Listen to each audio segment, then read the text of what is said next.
Who's wrong and who's wronger? In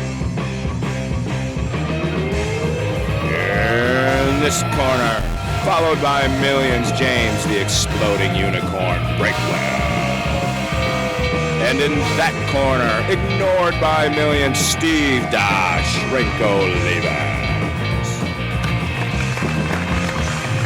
Hey everybody, and welcome back to Wrong and Wronger. I am Steve Zippy, the great host Olivas, and he is James, the human rain delay Breakwell. You have reached the podcast where we talk about things that don't matter to anybody, no matter when we fire up.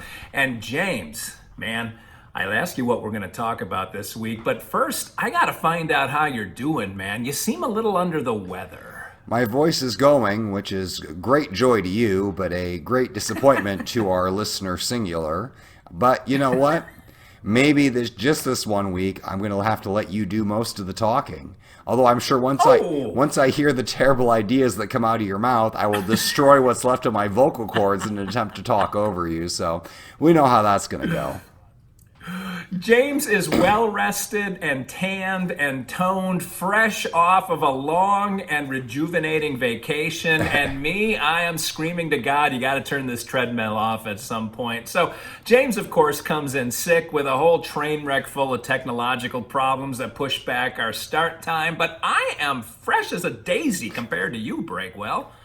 Yeah, I had to go buy an appliance because somebody broke my stove. And those of you who read my newsletter, unlike Steve, know exactly what that story is.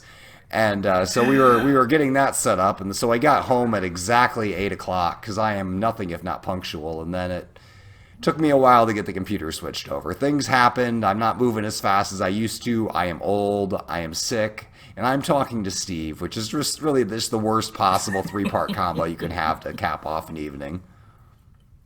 Well, I finally read your newsletter, James. I almost said read your voicemail, but you know, I would just delete that sucker before listening.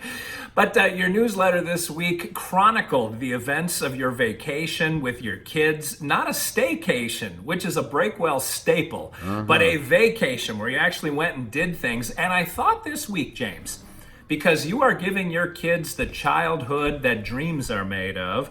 You and I, though, we grew up in a different era. So I was thinking about what was my favorite vacation as a kid. And it's a mess when I think back on what my parents would have to do with no money. I don't know about your...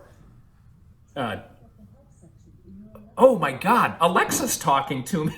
Did I say a word that sounded like her name? My God, I am like... pee with the door open alone in this house, and I've got a woman talking back to me. James, I thought it was my mother's voice in my head for a second. Holy smokes. I don't even know what I was saying. You've been alone for 30 seconds seconds in the last 2 years, and you're already going crazy. You clearly need other people, and I don't count. But anyway, you were talking about how basically our parents had to scrimp by, and vacations were probably not what we'd think of as vacations today. But I really want to hear what yours were, both because I want to hear what vacations were like back when dinosaurs walked the earth, and also my throat is killing me. So please, take it away. Oh, very good. My parents kind of blew their whole wad when I was too young because now you've got 4 kids. I was one of 4 boys. And so, but for you, see, you had all of yours like within the same year. Yeah. I don't know how you and Lola were able to pull that one off, but there was a fairly sizable gap between me and my next oldest brother. So I had a good run being the only child. And when I was 7, actually, we were on the road when I turned 7. So this was late 6, early 7. I lived in Wisconsin. We went from Wisconsin and drove to Disney World in Orlando, Florida. I know. My parents spent like north of $100 on me, and they capped my whole budget right there. Like I never got another penny out of them. But the point is, I remember the whole thing. I had a new camera that I got for my birthday. There were pictures I still have from that trip, and it was fabulous. And then my brothers started coming, James, one after the other, and life skittered downhill from there. Not only crimping my personal style, because I, at 15, had to share a room with my infant brother. I had a crib in my room. And as you can imagine, being a 16-year-old hotshot, which obviously I was. I mean, you can just look at me and figure that out. Bringing a chick home, having her come upstairs, work on a little chemistry homework. That's what we tell the folks. With a crib in the room, not a great thing. But vacations from that point forward were done on a shoestring. I believe you used that word. Sorry to pull it back. Budget. We never did anything other than go camping for roughly a week. It couldn't have been a full week, though. I don't think my dad would have taken that much time off work, and I don't think he could stand being around the kids for that much time anyway. But we camped literally every year from the year I was 8 until I moved out of the house at 18. And we tried to vary the campgrounds, but there's not a lot of variation in general when you go camping. And we didn't have like a pop-up trailer. We didn't have one of these 45-foot mobile homes that you see on DIY or HGTV or whatever they are. Now, we had a leaky tent. And so most of my childhood vacations, I'm coming to a summary here, most of my childhood vacations were spent laying in a stinky, musty tent listening to rain fall on the roof, because in Wisconsin, you don't get a full week of sunshine, even in August. So it was a wet disaster. We'd have to be at the laundromat 2 or 3 days just to dry and wash all the muddy, yicky stuff. I didn't have much of a vacation. Now that we had kids and have a little more money, it's funny because when my son moves out on his own, life is going to be quite a shock to him to find out what exactly things cost and what he has to pay for on his own. But be that as it may, I didn't want to talk about adult vacations because you and I make way more than our parents did, and it's not fair. But when we were kids, man, we had to scrape. I'm wondering if you had a better even experience than me, despite the fact that you're one of 27. We did not go camping, thankfully, most of the time. There was one camping trip, and I'll get to that. Usually our one and only vacation was to go back to Iowa. So I was born in Iowa, lived there till I was in second grade. Then we moved to Illinois. And every vacation, it started out 4 times a year, then 3, then 2. We kind of gradually worked it back. It was just driving back to rural Iowa to visit relatives. That's what we did over and over and over again. And granted, I loved it. The drive was hellacious, and it took us way more hours than it should have because of all the bathroom breaks and car breakdowns and terrible weather and all of that. But we got there, and there was infinite grandparent food, and there were 9 million cousins. So it was a good time. Now, we never did Disney World. I did not live that crazy life of privilege. But although I will say, you thinking you're a 17-year-old had to share a room with an infant. When I was 21, my toddler brother was sleeping in my closet when I was back home from college. He thought it was his room. Now there was no door on the on the closet, so it was like it was like a little cutout. So he thought he was pretty hot stuff back there. But the worst vacation, which was probably the most elaborate vacation we went on, was this religious retreat, and it's so you can see where this is going already. So you know what a spiritual person I am to my core, and this sarcasm and this sardonicness did not start at the whatever age I am now. It's been there all along. But anyway, I'll try to avoid saying the name of the place, but I think it's still open. But anyway, it was a Catholic camp where you went as a family, and you just like hung out and did Catholic things, and it's exactly as lame as it sounds. So anyway, there was this other super Catholic family that talked my parents into it, made it sound like it was going to be this great thing. So we go out there in the middle of nowhere, and first of all, it is actual literal camping. Like, it's not like one of these like glorified glamping kind of situations. Like, no, we threw up a tent. We were legitimately sleeping on the ground for a week, which right off the bat is a deal breaker for me. Then there was the daily mass, which was just like in this giant pole barn. And I don't know if you've ever encountered a Catholic before, but there's a lot of kneeling, and it had a concrete floor, and there were no kneelers. And they still wanted you to kneel on a concrete floor. It was the craziest thing. And like, it seemed like the whole time there, they were just soliciting for donations as we're, every day kneeling on this concrete floor. It's like, maybe I would donate money if he would buy some freaking padded kneelers. And then, I have the whole thing like everybody has to stop and say the Hail Mary at a certain time. It was all this weird stuff. But here was the real kicker. Their actual target audience was teenagers, which is what I was at the time. So at night they have like this indoctrination thing where they call you all in under this big tent and they try to teach you various things that I would just tune out. Like one night, the biggest disaster was they tried to tell girls to dress modestly. And I just want you to imagine taking a bunch of teenage girls from around the country who have no loyalty to you and telling them they're dressing wrong. Oh my God, that was a meltdown. That was a fun time. But mostly during the day, see, everybody else got to go and do what they wanted, but the teenagers were peeled off as a workforce. It was the weirdest thing. Like 90%. They wanted you to pay to work? Yeah, we did. We paid there. We were camping. The amenities were awful. At one point, they ran out of water. They were shipping it in on trucks.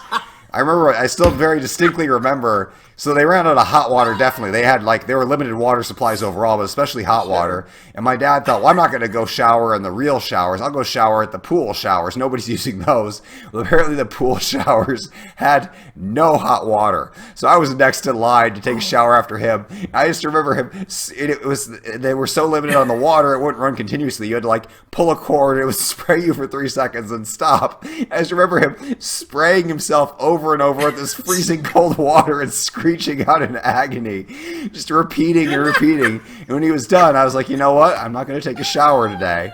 But anyway, what the teenagers were doing is they were building cabins for other people to stay in, like these little. They look like the sheds you put behind your house to put your lawnmower, and that's what I was saying, the dimensions.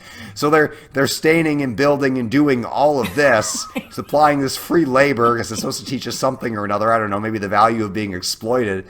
I, however, somehow I don't know what happened or what I did. I drew a plum assignment.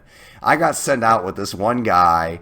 It was me and this other kid, and then one of the staff people. Like this was like a religious vocation place. So these were just regular civilian people, but they like lived here and swore their lives to this camp. But his job was to cut down trees. So we were just out there destroying nature, which was okay. There was a chainsaw involved. There were some heavy hedge clippers. There was some danger. At one point, we definitely almost dropped a tree on ourselves. Like we had to sprint for our lives, and that was probably the highlight of my time there, was almost dying. So anyway, we paid money for this cult Catholic experience, and we never went back. And that was by far our biggest vacation, and I think it taught us all a valuable lesson about doing something other than driving to Iowa. And we just went to Iowa from then on. I thought you were going to say, and maybe this is just because of my history, that your parents sent you to this camp. Your parents willingly attended this mess? We were deceived. I mean, if you've got another couple friend, they had 3 kids and they were like, yeah, it's the best thing ever. I mean, why would they lie to you? Why did they lie to us? I don't know.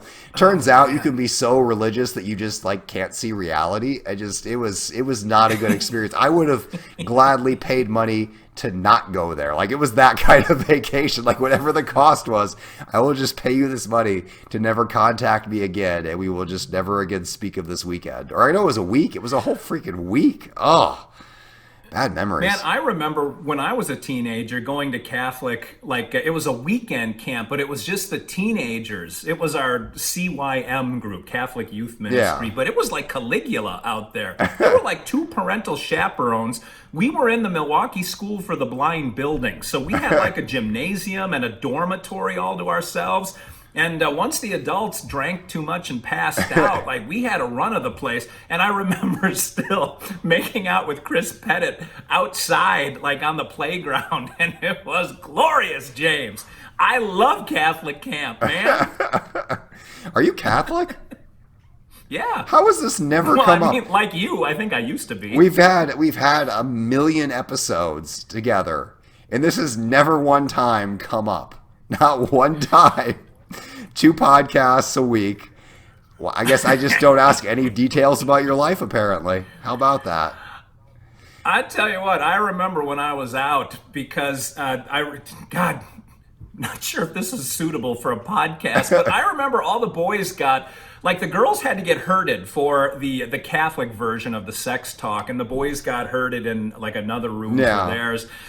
And I remember having it explained that it was a sin to touch yourself. And I thought, I'm out. And that made absolutely no sense to me. And from then on, I'm like, there's a whole lot that doesn't make sense here. And I just drifted until Catholic Youth Ministry Camp at the Milwaukee School for the Blind. Glorious, James. Well, I'm glad you turned it around, and I'm glad you avoided a certain camp in Ohio. Because let me tell you something, that thing was a trap, and parents will fall for it. I will say, I guess we had some other vacations that were shorter. So I had relatives in Minneapolis too. Most of the ones in Iowa eventually drifted up to Minneapolis. We went up there one time to the Mall of America, to the amusement park. That was a good time. Oh, nice. And then there's Indiana Beach, which is just a classic attraction. It's like the right kind of amusement park where it's exciting because there's a legitimate risk of death. Like, you don't know that they've calibrated these machines properly for the roller coasters and all of that. Wait, is it an actual beach? Yeah, it's a dammed river that became a lake, and they built a tiny amusement park on it with these really old rickety rides and a decent water park. And so once a year we'd go up there and risk our lives for a full day, and then come home and get Frosties at McDonald's, and it was a good time. I did enjoy that. That was also much better than Catholic Death Camp.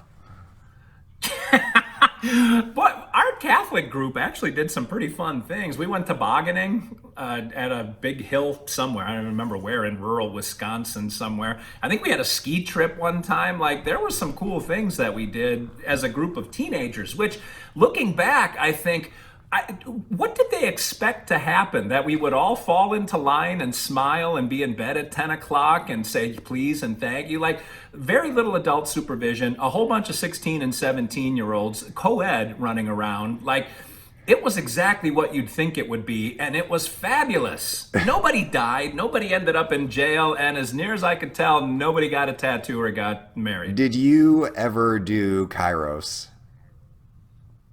Do what? Okay, I'm going to say no. There's this like teenage Catholic intensive retreat they do. I didn't know that's what it was called, but and they offered it in college too, and I never went on it, obviously. I'm not going to do something like that of my own free will.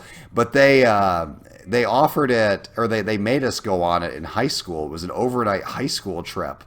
And it's one of those things, they get you isolated. You're supposed to be closer to God. They have your parents write you sappy letters, things like that. It's not the kind of thing that has no effect on me.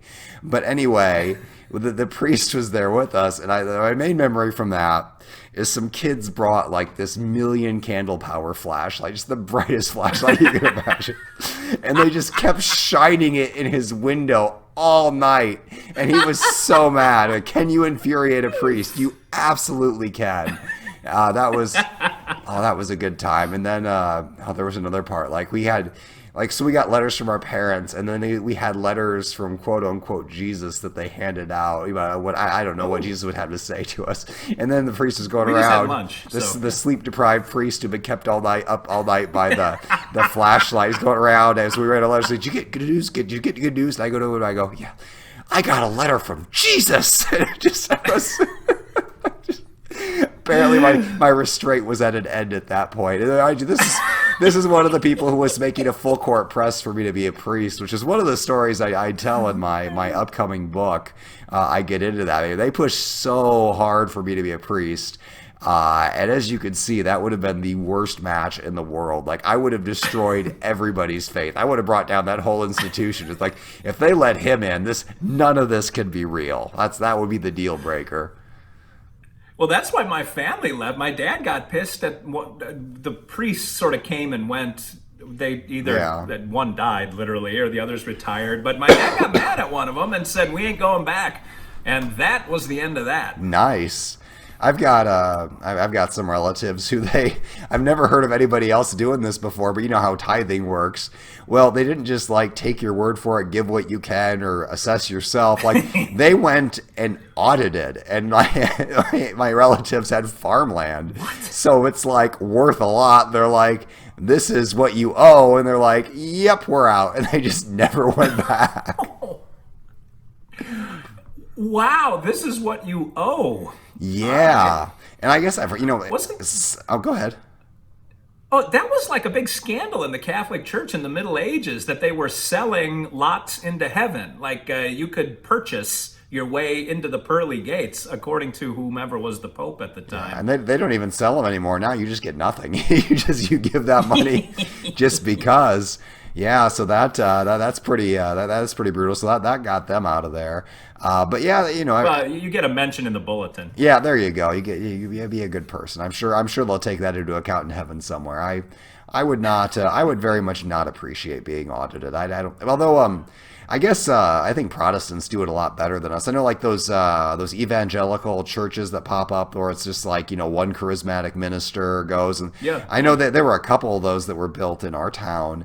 And people were like Really? mortgaging their houses to pay for these things. And it's like, holy cow, I cannot imagine being that dedicated to anything, even something that would make me like live forever. Like, is immortality worth a second mortgage?